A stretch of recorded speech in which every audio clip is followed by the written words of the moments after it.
There was a piece in Slate magazine that went after the online left, mainly David Sirota, for being such downers after the passage of this monumental piece of climate legislation. So we're not going to read the whole thing, but I'll read what matters here.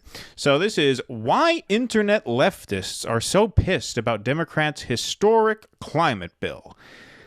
The legislation is a win for the planet and a loss for an entire philosophy of fighting climate change, by Jordan Weissman. So he starts out by basically talking about what the bill will do. It'll invest in renewable energy after, of course, federal lands are opened up to drilling, blah, blah, blah. Some have reacted to the compromise with fury. The Center for Biological Diversity described those fossil fuel provisions as a climate suicide pact, while Greenpeace called them a slap in the face to the frontline communities, grassroots groups, and activists that made this legislation possible. On Twitter, a portion of the internet-poisoned left... Where the fuck you think you write, asshole? I don't know. Does fucking Slate have a print magazine that I don't know about? Like, no, you're fucking internet poison. Like, who the fuck are you? What, you was a fucking Gore Vidal over here? You know, like, where do you think people read your shit, you fucking smug prick? On Twitter, a portion of the internet poison left has already written off the legislation as a giveaway to oil and gas interests that will do little to help the climate. That chorus has been led by figures like director Adam McKay, who directed the recent climate journey. Who has more talent in his left nut than you have in your whole fucking body. Yeah, right, exactly. Who directed Don't Look Up, and his screenwriting partner on the film, former Bernie Sanders aide David Sirota, who recently tweeted, okay, so this was the Sirota tweet that set him off, and I think this is a great tweet. Dear fucking idiots. Climate change doesn't care whether your favorite political party gets a win. It doesn't care whether your favorite MSNBC pundit is happy. It can only be stopped by actually reducing emissions, not by expanding oil drilling. Sincerely yours, Physics. Sanders himself also savaged parts of the bill. Some of this rage is this knee-jerk resentment towards the Democratic Party that's endemic among the online left, with a dose of algorithm-addled clout chasing added in for fun. Again, where do you think your readers are coming from? They're coming from Twitter. They're coming they're coming from Google. I mean, this article is exactly the kind of thing that their lib audience will click on. This is clickbait for the audience that they're after. This is clout chasing of a different kind, of the lib variety. So then he goes on to say, okay, in the end, there are essentially four main ways that a country can cut back on greenhouse gas emissions. It can put a price on carbon using schemes like a carbon tax or a cap-and-trade system. It can simply force businesses and utilities to emit less via regulations. It can try a supply-side approach by shutting down the development of new fossil fuels in order to increase their costs. Or it can just throw money at the problem by subsidizing cheap renewables so that they take over the market. Then he goes on to make the point that a lot of green activists have emphasized this approach here, the supply-side approach, by shutting down the development of new fossil fuels in order to increase their costs. He makes a point, which is fair enough. There has always been one extremely obvious and critical flaw with the supply-side approach to combating climate change, however. Most people absolutely hate it when gasoline and electricity prices go up and tend to get angry at politicians who are in power when it happens. All right. It talks about, the war in Ukraine driving gas prices up. Everybody's mad at gas prices. You have a lot of right-wingers upset about the Keystone XL pipeline being shut down, blah, blah, blah. So he makes these points. And so he goes on and basically says that, a lot of politicians, when they say keep it in the ground, meaning keep the fossil fuels where they are, don't drill, don't extract, a lot of people respond by voting for politicians who promise to take it out of the ground because then the price goes down because supply increases. All fair enough.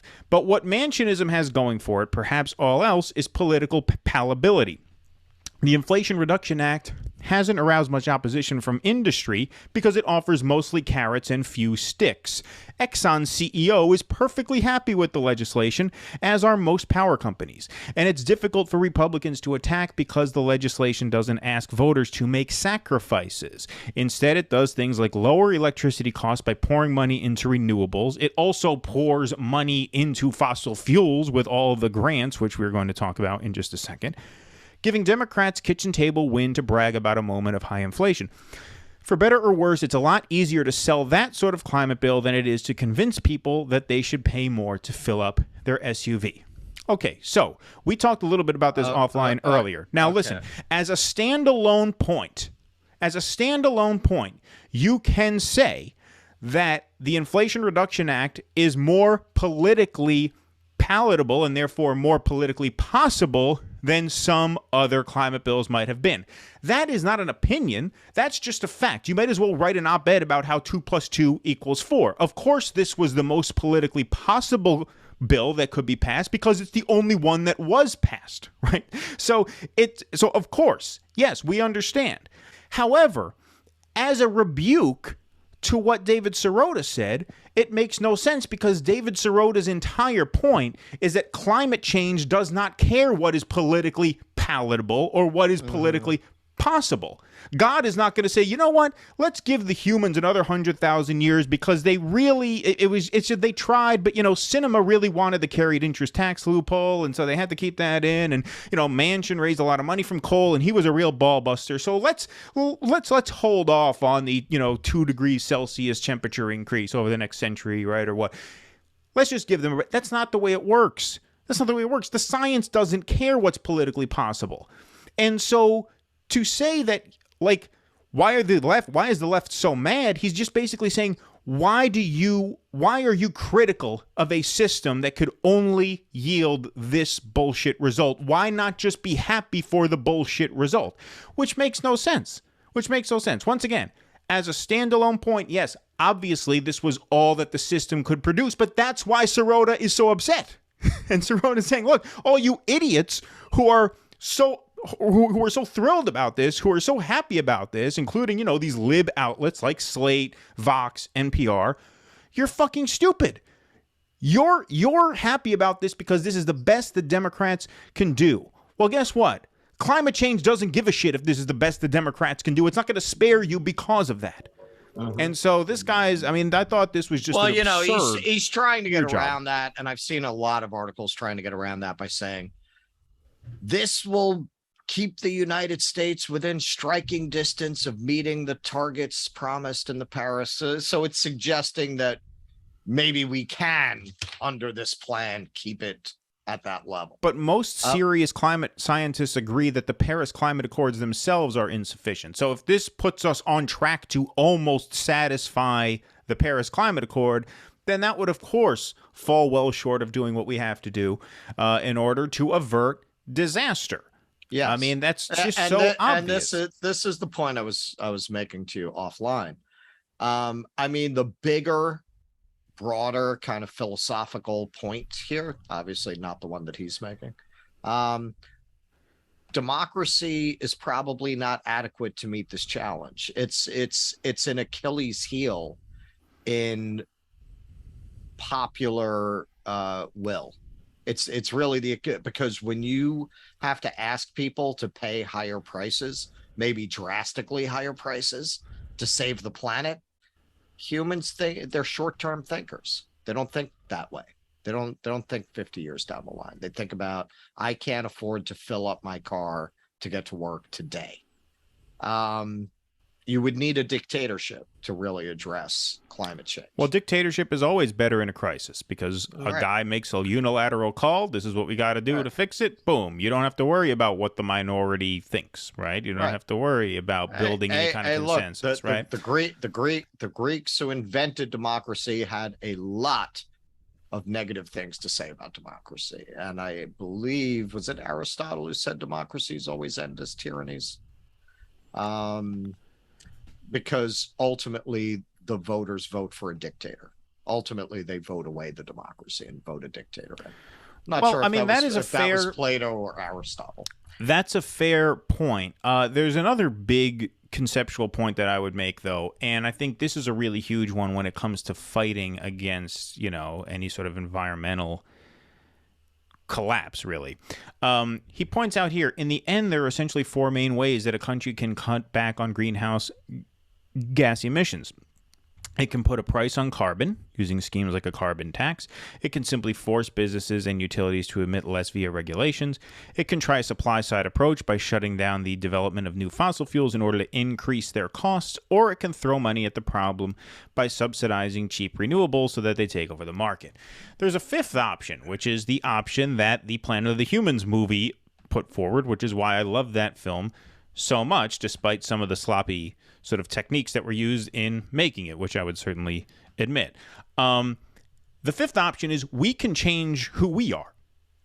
We can change who we are. And by that, I don't mean we all go in the woods and meditate and just like stop consuming, right? There are policies that we could put in place that would drastically pull us back, that would go a long way towards pulling us back from the brink. During the first 7 weeks of the COVID lockdowns, the global COVID lockdowns, March and April of 2020, you actually saw the ozone start to heal just from 7 weeks of being left the fuck alone because people stopped doing so goddamn much.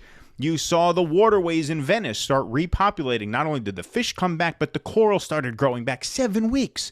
7 weeks, not of Elon Musk making a new lithium battery for a fucking car or, changing the bags that we use. No, you can't use plastic. You got to use paper. You make sure you bring your big shopping bag because we're going to charge you 5 cents for a paper bag. Right? Like, just slow the fuck down. Slow the fuck down. Do less. Buy less. Sell less. Consume less. Less. For example, what if we switch to a 4-day work week? A 4-day work week has the sort of off-label side effect of drastically reducing the burden that we are to the natural world. What if we had a 4-day work week and we made big moves to incentivize work from home, right? Just whatever. Tax breaks for companies that allow their workers to work from home, whatever the fuck you do.